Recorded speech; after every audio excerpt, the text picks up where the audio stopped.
So we're rolling. Oh my god, I'm fucking rolling. God. When's the last time you did ecstasy? I've never done ecstasy. You've never done MDMA? Oh, my little thing came off. Wait, let me start a stopwatch so we know. We always try to aim for like 45 minutes. It's gonna be probably so loud. Sorry. You know, they can handle it. Take it. Take it. Yeah, exactly.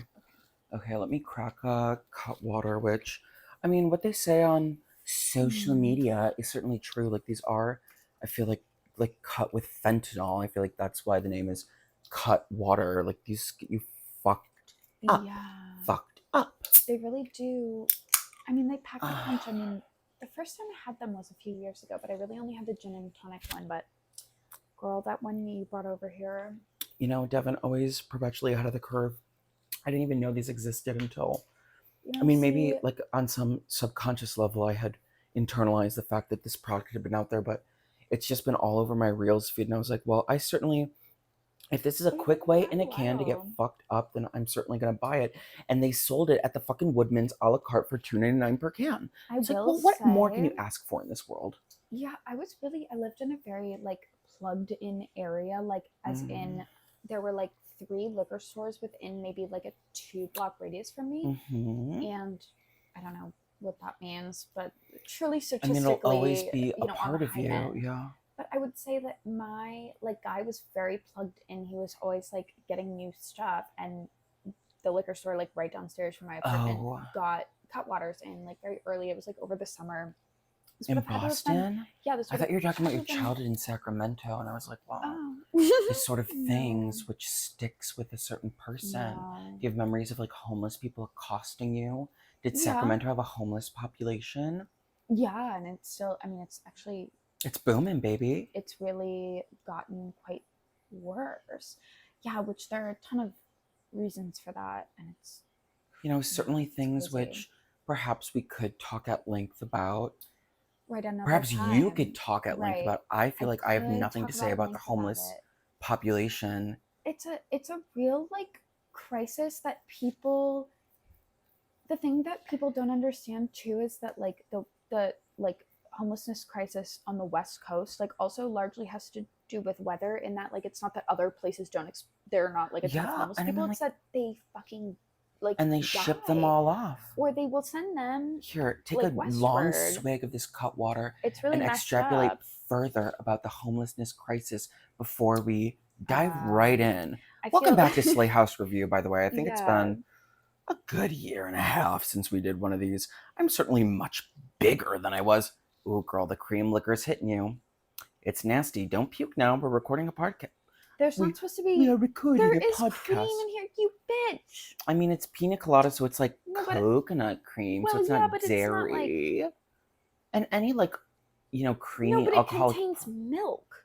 Now, why the fuck did they put milk in it? Contains... I just think you shouldn't read that list. That's really and just sort of kind of move on and sort of accept. You know, I have deadly. You know, I have trauma. I'm gonna tell the world what you did to me. I'm gonna tell the world what you did to me. In any case, you've got your daisy cutter. I've got my cut water. There are certainly loads and loads of homeless people, frankly, all over the country. It's really fucked up. And you know, we have enough homes. Certainly we do, and it's like we have more than enough homes. I know it sounds like I'm not even being a dumb bitch, but like no. It's a matter of they're all empty. And it's like, you know, fuck the homeless population. It's like, well, what about me? You know, I'm okay. You know, sure. You know, I can understand why we're not giving homeless people these vacated homes, but if you're not going to give them to the homeless, why not throw a lease to me? Well, you do actually have a point. Like, you know, I'm a variety of housing options for I'm sort of a young, sort of like, well, young is sort of pushing it at this point. I'm like, you know, gay, sort of on the cutting edge of things. It's like you would think the government should want to fund the arts. So good in the 70s. You and me. Well, I would have gotten murdered, or I would have gotten AIDS, or I would have murdered someone. I actually think I'd be in the same situation for different reasons, but I know we'd probably we probably would have ended up exactly where we are right now, even if we were, you know, but at least we would have had time to mitochondria inside someone else's body. We'd probably be having this. Well, it's like, you know, even if we in some other parallel universe we are to red blood cells in some other host body. Like I'm sure right. Like the that other movie blood cells, Osmosis Jones girl, which with left Bill a Murray. deep impression Yeah, on me. really Did you fucked watch me the up deeply. cartoon series I on was Cartoon thinking about Network? it when I was trying to like get that ingrown hair Yeah, out as you were earlier. like I was like, oh my gouging god, Bill the Murray cyst would. out of your. I Yeah, know. exactly. What are my white blood cells thinking right My now? white blood cells are like, girl, not Mine are probably like, sepsis. thank God you don't got AIDS. Yeah. Like, oh girl, Oh, thank God this man thank does God it's not not have the AIDS. 70s. Or it would have Yeah. been real hard for us. My outcome, knock off Patty Hearst. Yeah, Like, and I mean, certainly it's a good knockoff to embody and be. You know, if you're going to be a I knockoff guess of it's anybody, fun, yeah. who else is walking around? I mean, like, no sort of- one will know because my hair always looks like shit whenever we do these, but, like, you know, I really do have a It's a nice little comic, 70s yeah. kind of, like, Yeah. thick wave And you going, certainly get but it all the time. People are always saying, like, oh, she's so.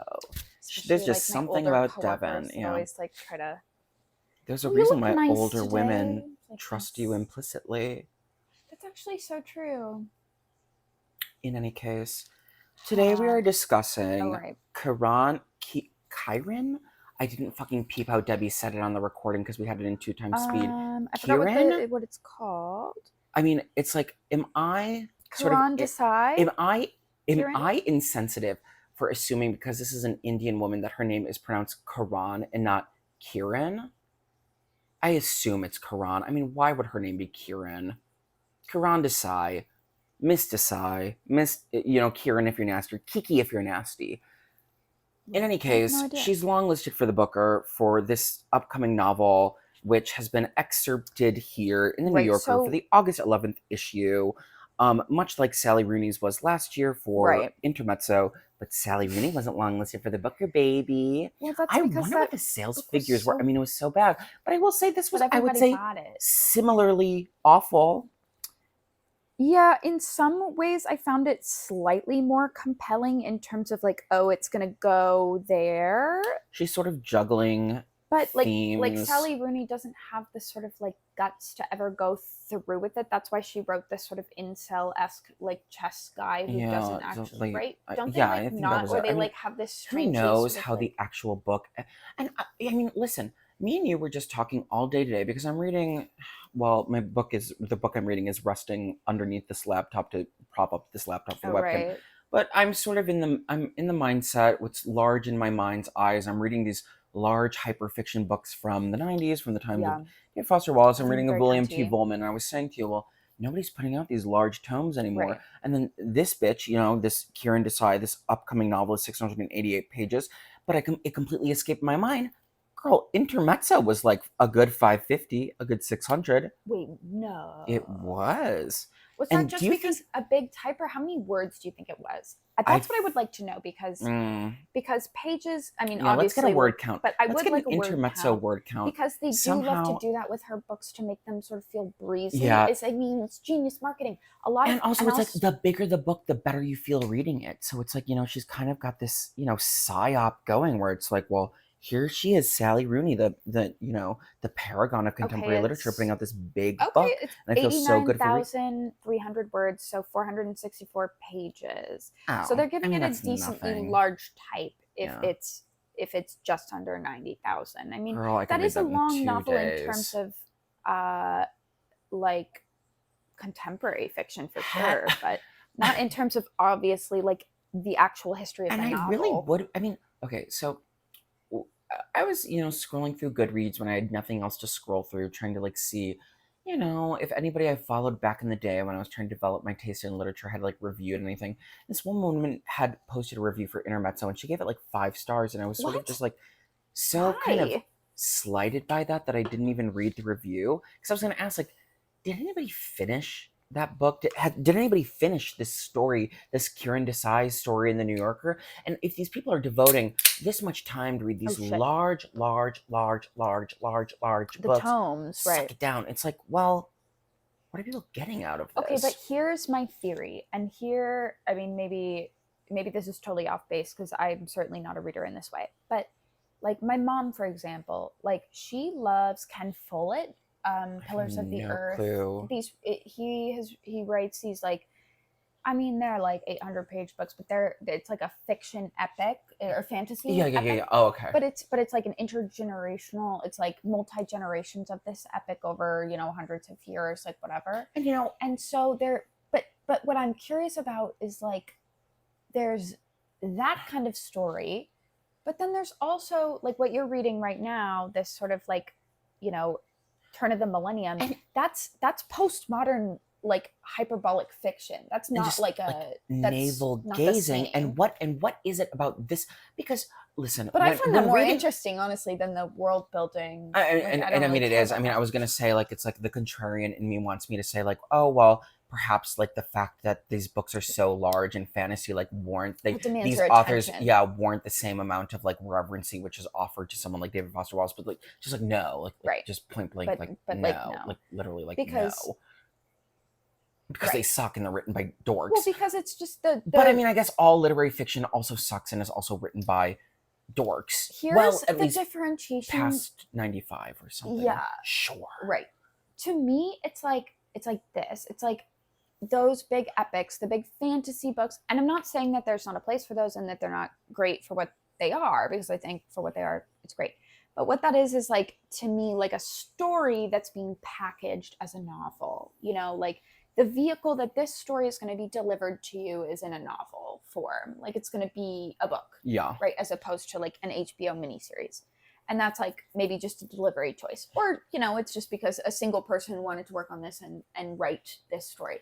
But like, what I mean, like the difference is like some of this literary fiction, which like Sally Rooney, it like sort of appears to do interesting things with like language, right? And like writing, like on paper, which is like, okay, maybe that's like the goal of this literary fiction, but it doesn't actually do anything fucking interesting. And it's because so like, and there's when nothing... we're reading like the sort of hyper fiction, or at least I think that's what it's like, at least in the 90s, and at least Foster Wallace and his contemporaries, like as much as I sort of poo-poo all of that, like they used the space to experiment, like I would say meaningfully with like form and ideology, but it's like, what is 550 pages, or in Kiran Desai's case, 688 pages of just like unending sort of milquetoast New Yorker formatted fiction. It's just like narrative. And at that point, it's like, if you're not going to use all of this space, like, why the fuck isn't your editor taking a pen and going, well, perhaps it's because the tide is turning, and maybe this really is our moment to write like a 1,000-page book. Maybe it is coming back in vogue, and we just have to... Here's my, like, is there a way? Here's my sort of question, and I think this is... What's your guiding question? My guiding question Rusty. Is like, is there a way to trick people into reading something? Is there a way to trick people into thinking that you're a much better, smarter writer than you actually are? And I certainly think there is. I think anytime you get anybody to... way hotter than I am. Yeah. There certainly is. Yeah. And I feel like it's all just angling. It's like, presenting oneself. If I were to like put on weight, let's see if I can shift. Like, if I'm like gonna like shift to, it's always so hard whenever I'm like... You're trying to like pick me up right now. I know, like... No, like... Like, did you read like the story in the New Yorker this week? Do you read? That's pretty good. Yeah, that was pretty good. Thank you. Yeah. Do you read? Like, you read? I bet you read, You're pulling I don't know, man. The shit Adam in the New Yorker. From Girls a little bit. Like, yeah, I bet I am, because I'm autistic. Do you read? Do you read? Yeah, you read, right? I don't know, man. The shit in the New Yorker, it's just like, it's like, fine, man. Like, whatever, dude. Nobody reads the New Yorker. Do you like it? Like, what do you think? You like it? You read that? Oh, like shit. Like, I mean, like, no, like, I get it, man. Like, yeah. It's pretty good. We can keep workshopping it. Yeah, exactly. And I mean, listen, it's harder for me to shift so drastically when I'm in this sort of mode. Thank you. I feel like it is... Anyway, we should do something. I was just going to say, we should launch our long con at some point. I know, and casino. At some point we will. Yeah.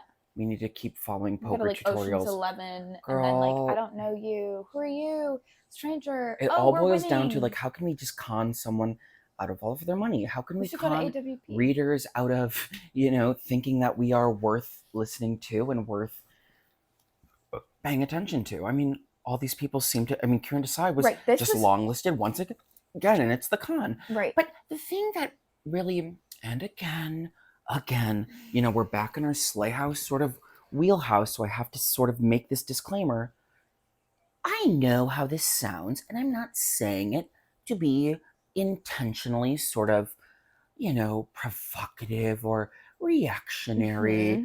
But I do think this specific story or this specific excerpt of a 688-page novel perhaps was a little chuggy and, old hat in its sort of insistence on 2010's id poll, identity politics, and, leaning on Yeah. this sort of interracial thing. I just thought it was a little like, well, this is sort of a blast from the past, a blast from my teenage years.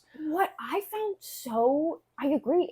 What I found so interesting about it was that I think like actually topically like the sort of like socioeconomic like international like India, United States, and our like relationship of like neo-colonial whatever, and it's actually quite it's super interesting and timely for right now because and it is like prescient Trump brings because it up and like all this this whole stuff. thing. I mean, I remember I read the one like nonfiction piece I read in a Harper's when I was like at my desk was about like how Indians are becoming a larger like political and economic powerhouse in America. So I'm sure this resonates with. But what I thought was interesting though was that the actual sort of like content did feel like maybe like 5 years a little too old news. Like it was sort of like, okay. And I guess I like sort when of you feel said that like way. 2016, it was a I've little been bit like, okay. continuing to read the New Yorker through all of our hiatus, and I mean I've taken what has been a pretty long break now, probably over the course of 2 months where I stopped reading, but I've been reading all of them since we stopped doing it. And that continues to be the conclusion I come to based like of what Debbie Treisman's editorial choices are. It's just like, this is so 10 years ago. Well, and was the fiction that the New Yorker was publishing 10 years ago so 10 years ago back then? I mean, we should go back and look. And we invoking the ever-present, cat person, the last sort of break. Right? I was just and about I mean, to think when about I that, read that did like, feel forward-thinking at the time, but maybe it's just because I was like actually was 19 and like an idiot. Well, maybe I didn't know anything. Maybe I still don't know anything. Sam, what's his name? Sam Lipsite. Yeah. Before that, but in a way that I think like, I mean, that's actually a good example. Like Sam Lipsite, they published like Otessa Marshfag early on, and even Cat Person. Like, there's at least like an ambiguity about those kinds of stories that like a sort of, for lack of a better or easier way to say this, like a moral ambiguity with like either the narrator is sort of unreliable or whatever. But like lately, the New Yorker over the last couple of years, and I think this is interesting because I think now more than ever, perhaps the New Yorker is in fact just marketing space. And I mean, but it's a reflection of perhaps contemporary publishing, which is sort of weird echo chambers. Who is buying books? Well, women who are upper middle class, who like these stories about, perhaps either they want to feel good and escape, and sort of, have a woman or a feminine man, whether he's gay or not, kind of overcoming the sort of the contemporary pressures of like being able, like not being able to be oneself, or being sort of the quest for authenticity, exactly, sort of journey. I really like absolutely have something I've been meaning to write about is the sort of co-option of like the hero's journey into like this sort of like identity politics, media, sort of like, and like, yeah, I'm an office worker, but I'm also a woman with deep Polish heritage and trauma from my sexual assault when I was 17 years old. Yes, but also like the more I could write that novel right now. I mean, absolutely. Maybe we should. Absolutely. But the more like insidious sort of like idea that like one must always like be actually like shedding your outermost layer to find your like most authentic self, when like that whole idea to me seems like so and ridiculous. Then what is the most authentic self of like most normies? Well, it's quite like invented, and it feels like a honestly like post-pandemic thing because of everyone's like attention towards like self-improvement over the pandemic. And like again, I will just put out there, like, I certainly feel like I was certainly on the cutting edge and sort of, sort of doing this sort of thing before my time, which is like assigning undue significance to my own sort of self-improvement and kind of like, which is totally, I'm like that way as well. I will never, I know, but there was a time and place when that felt like the collective consciousness was building, and that was the sort of thing to do, and that moment has certainly passed. But for some reason, large swaths of publishing is still so kind of enamored with this internal question of like, well, who am I? And how can I let the world see who I am? Because these people, they don't want to see who I am, and I'm going to let them know who I am. Right. Do you feel like that's going on here? I mean, I feel like Kiran, Miss Desai, Kiki, if you're nasty. I feel like Kiki does try to turn this on its head, and I do.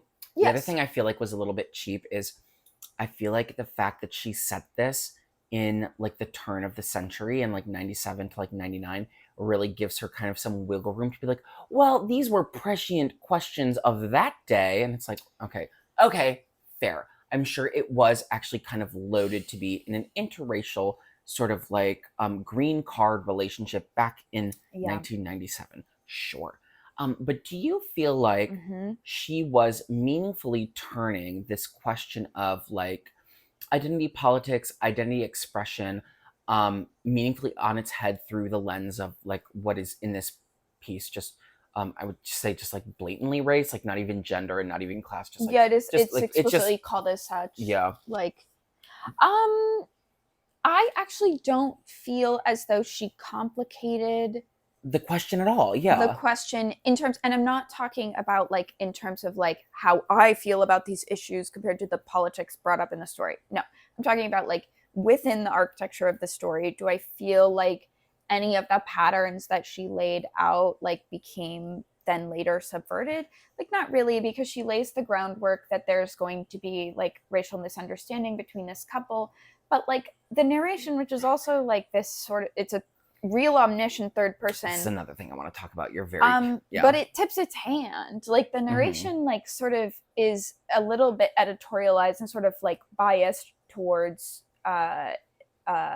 it kind of feels like it's the omniscient narration is sort of throwing its hands up and being like, well, all these people got their hang-ups. Well, it's sort of, yeah, it's like. And the other thing I want to add is in the like context of this piece within the world and what within the sort of ideology or the point, the thesis statement of the narrator trying to push forward about race relations, interracial relationships, and how one like navigates their individual sort of wants and needs. I don't feel like anything new was sort of brought to the table. This feels like kind of the conclusions that had been, reached through reblogged Tumblr posts 10 to 15 years ago. And again, which is and I feel this way about so many New Yorker pieces. It's like, well, when we get beyond the sort of pleasant sentences and the breezy reading pattern and the sort of like easy kind of domestic tension that these pieces tend to like, trade off. And it's like, well, what is the actual sort of core of the message or the idea being put forward? It's always just stuff like, yeah, girl, I read this on some bitch's blog like 15 years ago when I was like, 13 years old. Yeah. Between porn posts, it's like what are we saying here? No. Why am I reading this? Because every New Yorker piece is actually the same narrative in terms of like it's also like very cleanly in that like it ties everything up. And it makes you feel good because it allows the reader to say like, I do have the right position on this like issue of like culture in America, in the American mind, and the fact that this writer of like clean prose was able to echo feelings which I already have or things that I've already been gesturing towards, like makes me feel good. I mean, and I don't even think there's like an outright sort of aspect of like propaganda to it or like cultural programming.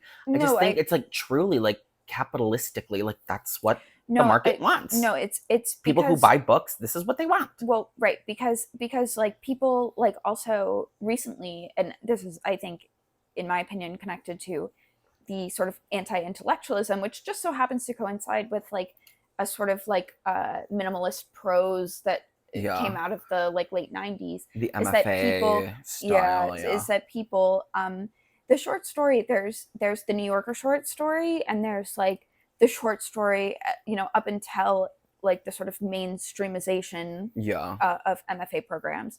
And like what the short story was before MFA programs was like a sort of like much more like wild testing ground, right? Like to try out concepts that one would later expand into a novel. Yeah. And so you would find like stuff. I mean, Bartleby the Scrivener, like for example, I've been reading Herman Melville. It's like there's stuff that's going on that's like actually really like compositionally rich, right? There's like a story that's being told, and like, you know, you're hearing the story, you're overhearing the story, or like seeing the story for a certain perspective, like whatever, that they're testing out. And it's a sketch that leads to a larger masterpiece, which is a novel. And but the New Yorker wants it's an advertisement. It's advertising space to I purchase like the how novel. This was, so I'm gonna purchase the book. Exactly. Oh, she was longlisted for the Booker. I'll purchase the book. Right, because I'll put myself on hold at the library. This is the pace, and I will not be challenged too much, but I'll be challenged enough that I feel like I'm accomplished in reading it. And I will be challenged only on the level of the fact where it's like, oh, this is a writer of a certain prestige, and that's the challenge, not the ideology. And I'm not even saying necessarily, because I haven't read the book, but I'm not saying that this book is like that in its whole. But what I am saying is that the excerpts, this are strategic. This New Yorker trend, and you know, they do have influence in the other literary market. Like this trend of sort of I'd say everything falls just downstream. Let's pull something that is essentially marketable. That is the problem, because this short story, I mean, let's talk about the fact that there's this like strange and abrupt shift in point of view with like about 6 paragraphs left in the story, and like that wouldn't fly in like a short story as a piece, a standalone piece of that does not fly. Own. I know. Does not work. It does not work. I read it and I was like, what the fuck? But it's only because this is actually being used as like a clean little excerpt marketing space by the New Yorker. It's like, oh, if you like how this sounds, well, listen, she's got a whole book out, right? And it's like, you know. And I think I just keep thinking about fucking Cat Person. And it really is such a tragedy that bitch like actually just can't fucking write. Like she's actually very sort of untalented, and that's why she didn't have a career. But it's like that, and because I am willing to suspend a certain amount of like when I'm reading, especially short fiction, it's like I'm not really even looking for tight prose or like technically proficient prose. What I'm looking for is this is shorter, so it's like, of course, I mean, even if it's shaggier, it's like what I'm looking for is just like that hit of an idea, something to make me sort of chew on and think about it, and something that sort of like, oh, that's interesting, something that's interesting, and it's a like little bit of scene, even like what. And I think that's the reason why Cat Person is really the last sort of piece of short fiction probably anybody could point to say, oh, this was sort of culturally relevant, right? Because it did sort of lead to a larger sort of discussion, sort of, you know, challenging kind of like people's norms and ideas about sexuality and intimacy. Well, and even what it means to write a story, like who has the right to write what story. And so that's why that is what makes short fiction to me a relevant medium over the novel, is like it's the easiest way to kind of get ideas quick, hit in, and get people really thinking and talking. Like, you know, be a little, put your pussy into it. Be a little risky. But none of the New Yorker series I've read over the past like year and a half of my life have really ever done that. And this certainly doesn't do that. It feels, again, like, you know, the sort of conclusions that one would come to after reading a blog post 15 years ago on Tumblr from, you know, a Desai woman talking about dating white guys. Right. And I think what did it for me was when we were listening to the recording and they clearly made an edit to the text of the story after she recorded. I don't even. Yes, yeah. The story. It's that line about like Indian women. Oh, what do you expect? She's an Indian woman. But like, so when the writer is in the actual reading text, the story, it was. In the actual text, it was, says, you must understand, like, as an Indian woman, as progressive as my mother is, for an Indian woman. But then in the audio version, it was neutered compared to in the print version. It was it was the opposite way. In the audio version, which she just the author said was it. reading What do you herself. Expect? She's an Indian woman, and in the text version, it's you've got to understand as much as my mother's progressive for an Indian woman of that time. Interesting, you know, when it's coming from the writer's own voice, as the title of Deborah. That's I wanted more of that. Yeah, give us it. You know, it's like, you know, perhaps there is a little bit more pussy. There's something a little bit more, you know, a little bit scary about that statement. A little bit more, you know, perhaps unkosher. But when it's actually in print, it's like, we're gonna just take the teeth out of it because, well, our readers don't want. Yeah, we don't want to receive letters. We don't want the teeth. I know. One thing that I think is interesting, And then though. at that And point, it's I like, think, really, what is the fucking point of writing a fucking story? What is the well, fucking point of reading a fucking story? I think, what is the point Yeah. of the New Yorker? Yeah, Like, what is the point of the fucking New Yorker? no, I mean, it's marketing space. Yeah. But what I think is interesting is, I do think culturally, I think we are, like, if you look at TV, if you look at movies and social media, Yeah. and like those are going to be, you know, it's faster to produce that kind of content, and like with social media and stuff, it's like closer to everyday people, like what Yeah. people think. Like, there's clearly like a cultural appetite for stuff that is more ambiguous, more interesting, more complex, like more nuanced, because I think there's an aspect of that that is more true to real life. Like, what does it feel like I to mean, actually live absolutely, in yeah, real life? yeah. Like, shit is complicated. Like, shit isn't just easily like sort of bucketable like we want to pretend it is on the internet. And you can already see waves of that kind of like taking place. The New Yorker, I mean, is going to be the last to discover a new voice by their own absolute design. last. And you know, for some reason, that makes me immediately think, I mean, like, what is it that people are reading and buying nowadays when they're engaging with books? It's like romantasy, you know, and like Canva cover doodle Yeah. romance. They want complication, but they want complication that they can wrap their heads around, which is, in the sense of romantasy, it's like, oh, the complication to this narrative is the fact that they're like, you know, demigods that are battling each other in like the Valkyrie realm in like Right. half Earth, and not like any complication of just like, you know, the inherent messiness of just human existence. Right. Because and once something becomes a little sloppier, a little harder to kind of pin into these sort of easily Right. easily categorical Right. emotions, then people are just like kind of, you know, they turn their nose up at it. Right. I don't know, normies But the suck. thing- And I guess, I mean, like, who, like, the backbone of everything is like the dollars of normies, because normies are the people who have jobs and are able to spend money on buying books. I mean, yeah, that's true. Yeah. I mean, that's yeah, you just hit the nail on the I mean, I'm the certainly head. drunk, so I'm not exactly sure No, I mean, how this you is sort of basically just sounding. described like Balzac's complication with, like, I don't know, the bourgeoisie in I like never certainly even post-revolutionary read, France. but I was a great fan of the Zola novel. I love Balzac. I love Balzac. So like the Balzac. musty smell I love under a Balzac. Balzac Yeah. between a man's butthole. So the French Or at are least funny. at one point in my life, I did proclaim that sort of thing. I've been in that area myself. Yeah. Have you eaten a man's ass? Have you? Yeah, I have. Yeah. Ooh. Nobody. Oh, that nobody you would like sort of know. really. Yeah, you would know. And you Yeah. would know. Just, Was he like really random. hard the whole time? He was like, oh my god, I don't really oh remember. my god, this bitch is eating my fucking ass, bro. Dude, this bitch is eating my ass, bro. Yeah, it was crazy. Yeah, that's pretty crazy. I was definitely on drugs. Though. Anytime anybody has eaten my ass in my life, it's always just like, I'm like sitting there and I'm like, okay. Yeah, it's like, Well, I gotta sort of okay, have your pantomime for the next like right.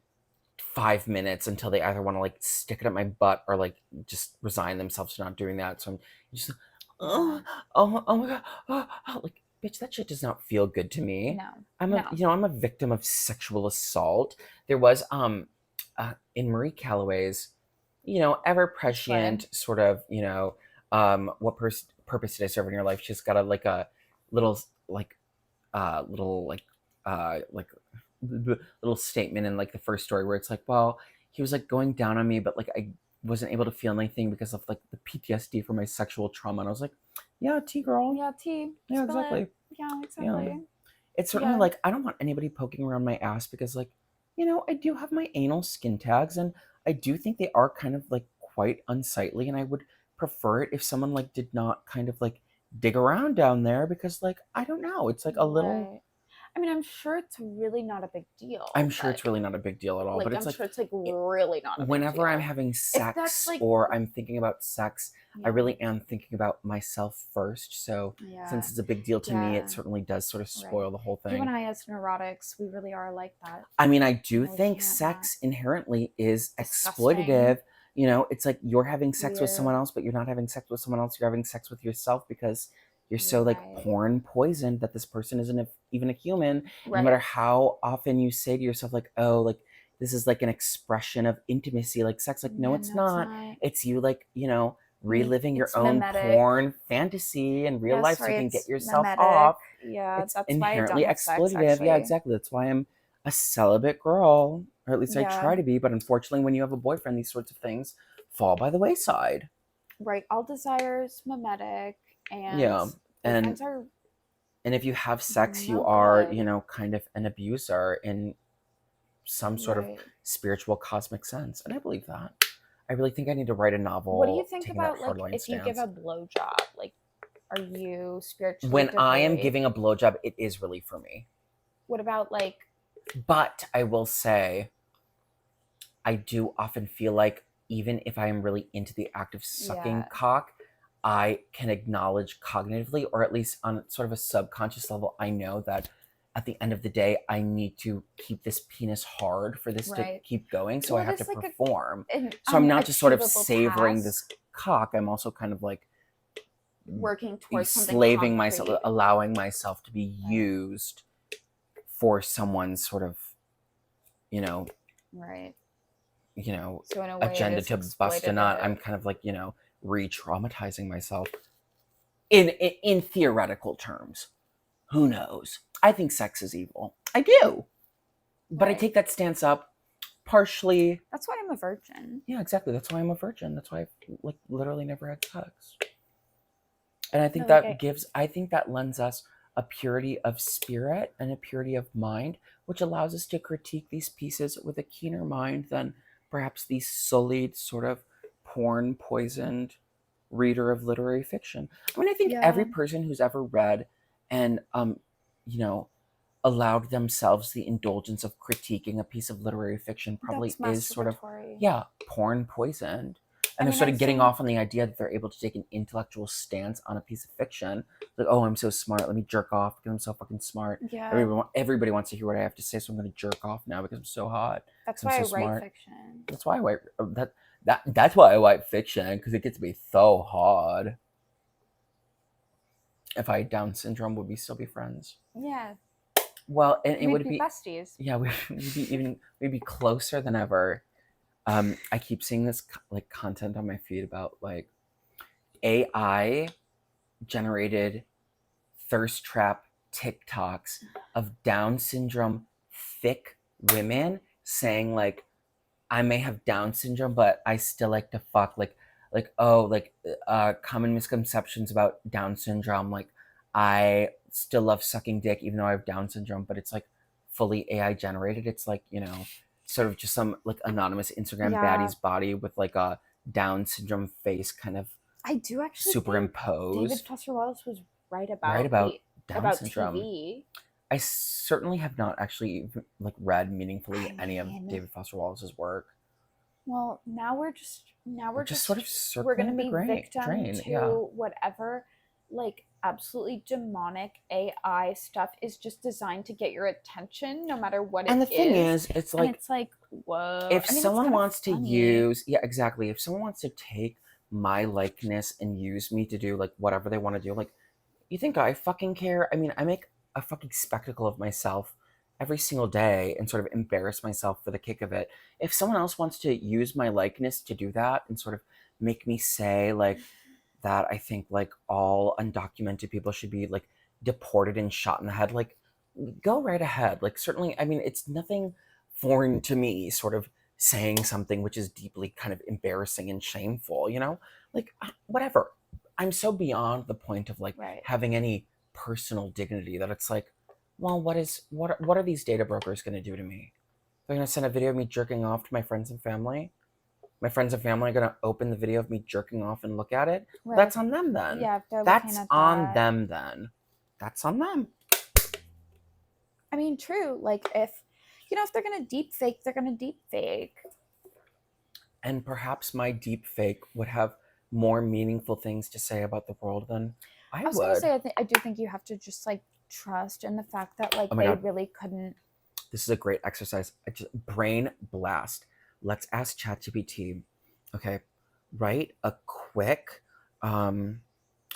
1,000 word story replicating the style and ideology of Booker Prize winning authoress Kiran Desai.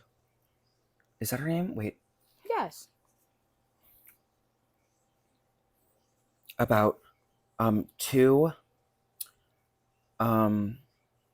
misunderstood 30 somethings recording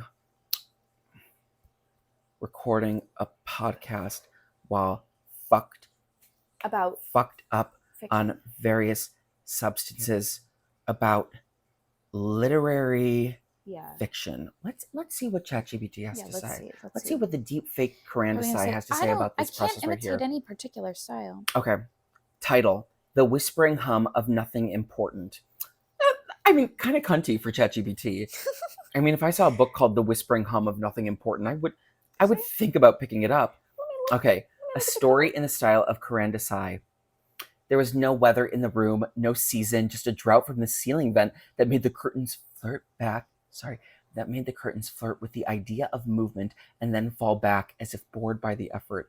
It was 2:14 in the afternoon, but the lights were on. Overhead, a bulb flickered with the sallow temperament of a bureaucrat denied his afternoon chai. Girl, I mean, ChatGPT is really leaning into the Indian aspect of it. A little bit racist. Yeah, a little bit. Tara adjusted the pop filter on her microphone with the delicacy of a nun threading a needle through the hem of her own punishment. All right. Across from her, Junaid. Okay, so I guess in this, I should have specified that we're two white 30-somethings. I think we're both Indian in this story, which I guess if ChatGPT is replicating the style of Kiran Desai, I guess we would both be Indian.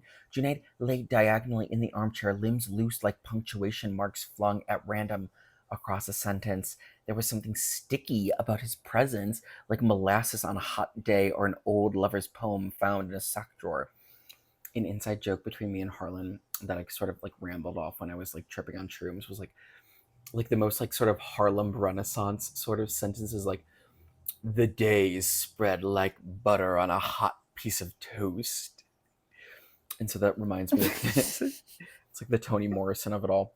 Okay, well, you know, I know she's not Harlem Renaissance, but you understand the sort of tone I'm invoking. Okay, anyways, between them, a silver tray, neither polished nor deliberately dull, held two edibles shaped like bunnies, a grinder that smelled of weed and betrayal, a nearly empty bottle of absinthe, an espresso cup containing what Tara insisted was modafinil or possibly crushed Claritin, and a Turkish delight she'd forgotten was laced with ketamine. They were recording the third episode of their podcast, Unlikable Women Reading Difficult Men, or was it the fourth? Junaid had elected one by accident after an especially chaotic dissection of the Golden Notebook. Too many notebooks, he'd wept. Why do women in literature always write in sections? They never checked the stats. The podcast was not for anyone but them. This was their safe zone, their shared delusion. I mean, yeah, clock it, I guess. Clock it, AI Kiran Desai. This is our safe zone, our shared delusion, a thing conjured to protect against the indignities of their early 30s, with its undercooked promises of recognition, its diminishing returns on Bohemia, its long white stretch of unremarkable Tuesdays. Okay, and there's more and more and more. Unremarkable Tuesdays, girl. Yeah, I would actually say this. I mean, I would say this is pretty remarkable. I mean, we've had pretty full days. And the other thing I would say, we've had a pretty full day, I should say. And the other thing I would say is, I kind of feel like going on Submittable and just like submitting this under a pen name, but I'm sure so many other little shit stirrers have done the same exact thing. I come across them all the time.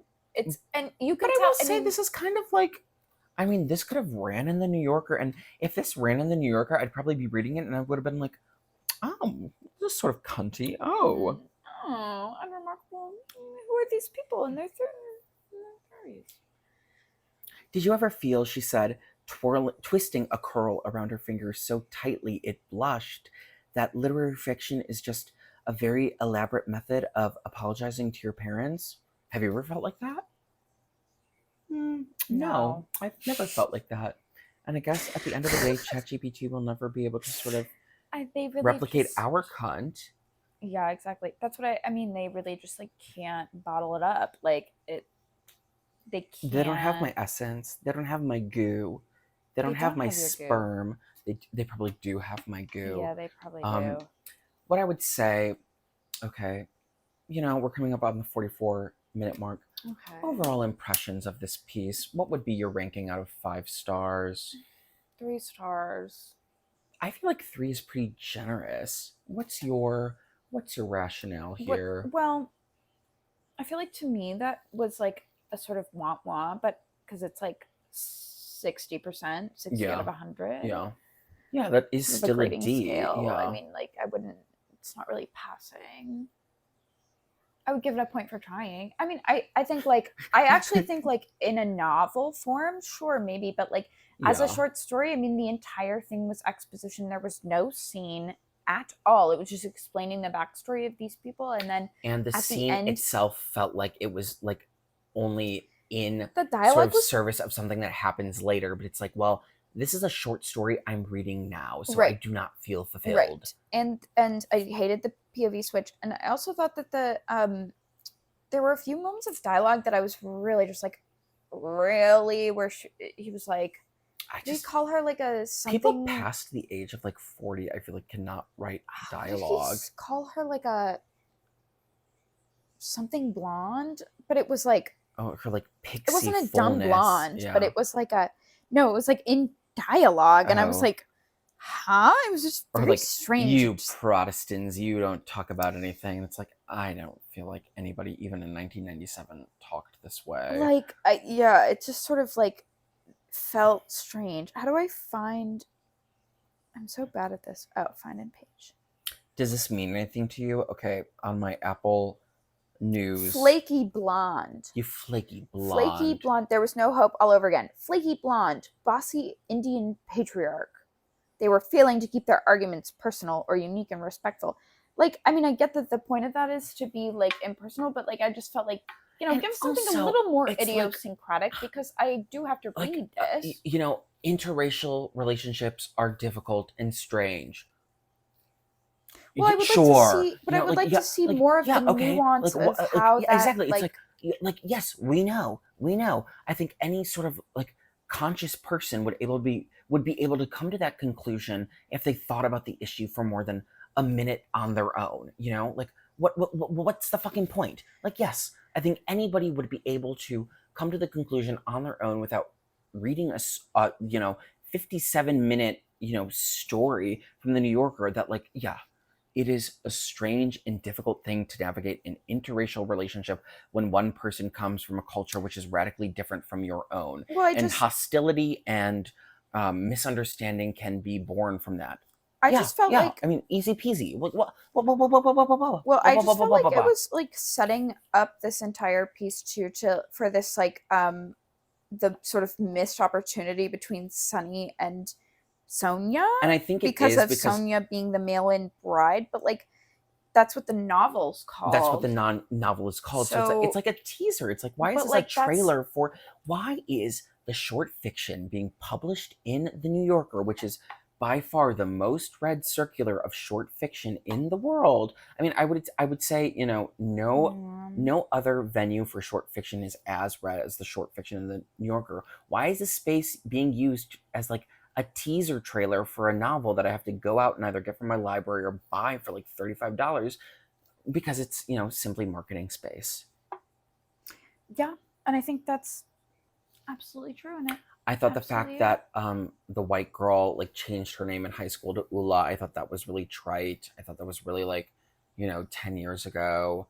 Yeah, that was a little like, okay, I thought,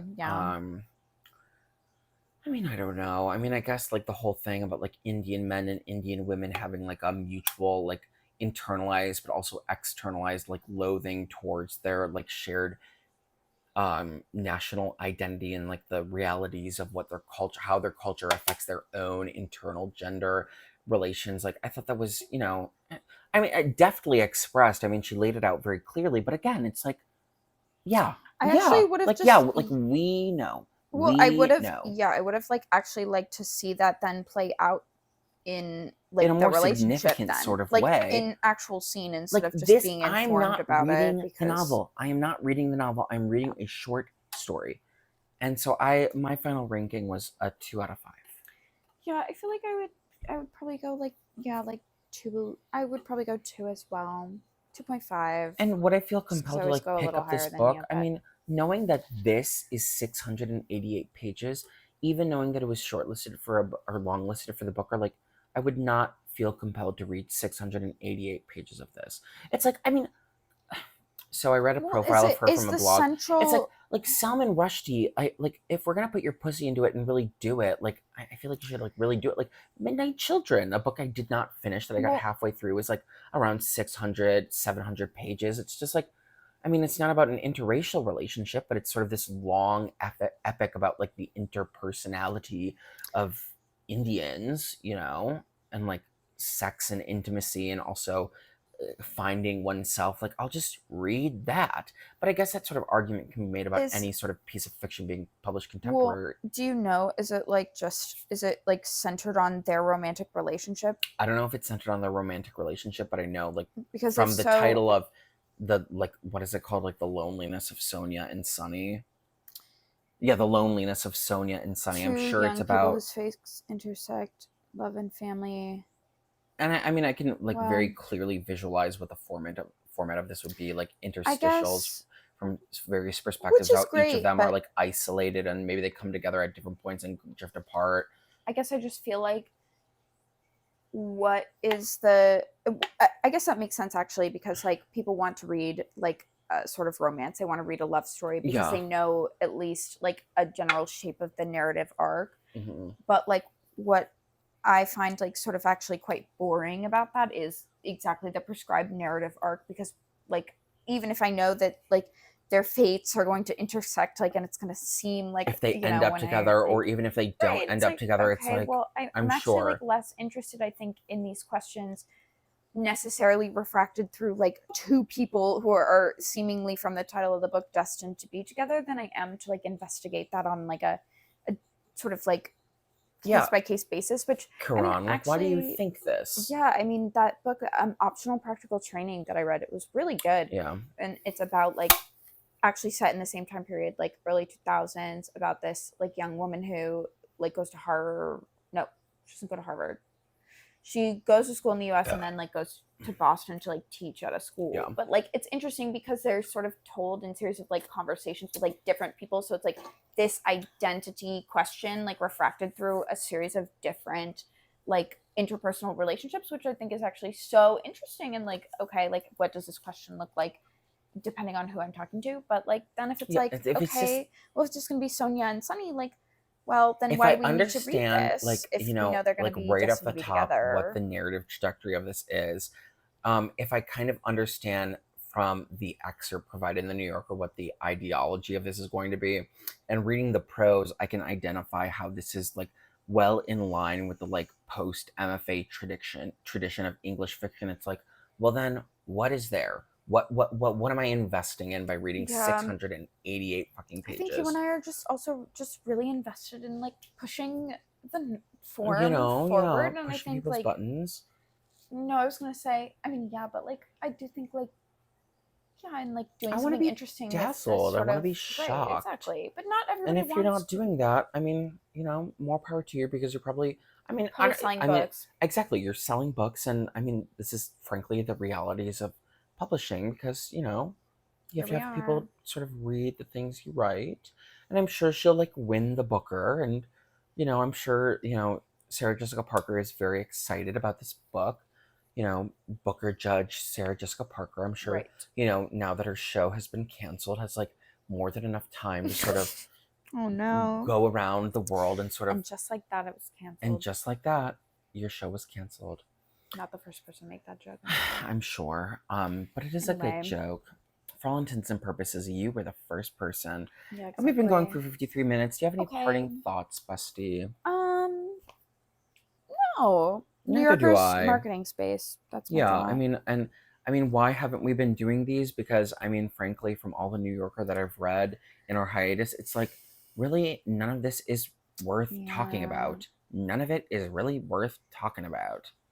Maybe we'll do a podcast about the stench and health of our Right. pussies, you know? Yeah, And maybe we moving will. forward, we'll shift subjects to examining how we can improve the taste, aroma, and general appearance of our genitals.